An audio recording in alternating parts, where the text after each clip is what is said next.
Gue udah sering bikin konten tentang PLTN, tapi kalian benar-benar tahu gak sih apa yang sebenarnya terjadi di dalam reaktor pembangkit listrik tenaga nuklir? Hari ini gue mau bahas sesimpel mungkin cara kerja reaktor yang paling umum, yaitu PWR atau Pressurized Water Reactor. Nah, pertama kita cari dulu tanah yang memiliki kandungan uraniumnya. Kejauhan.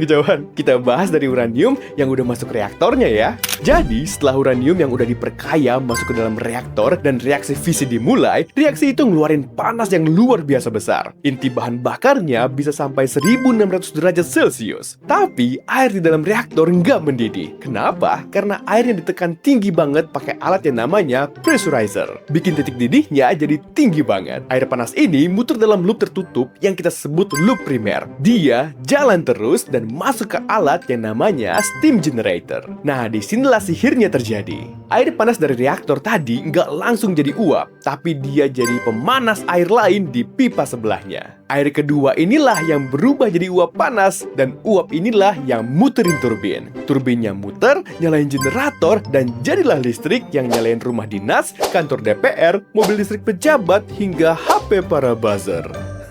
Tapi setelah muterin turbin, si uap ini udah capek. Dia dilariin ke kondensor, didinginin lagi pakai air laut atau air sungai. Inilah kenapa PLTN harus di dekat laut atau sungai ya. Lalu balik lagi jadi air cair dan dipompa lagi buat diubah jadi uap lagi. Nah, siklusnya muter terus. Hemat, bersih, efisien, sangat amat minim limbah. Nah, yang keren dari desain PWR ini, uap yang nyalain turbin nggak nyentuh bagian reaktor langsung. Jadi nggak bawa radiasi keluar, ditambah bunker beton raksasa yang tahan segala jenis kebocoran. Dan itulah kenapa PWR jadi reaktor paling umum di dunia. Karena dia stabil, aman, dan udah terbukti puluhan tahun. Next kita bahas bagian lainnya dari PLTN. So, jangan lupa follow.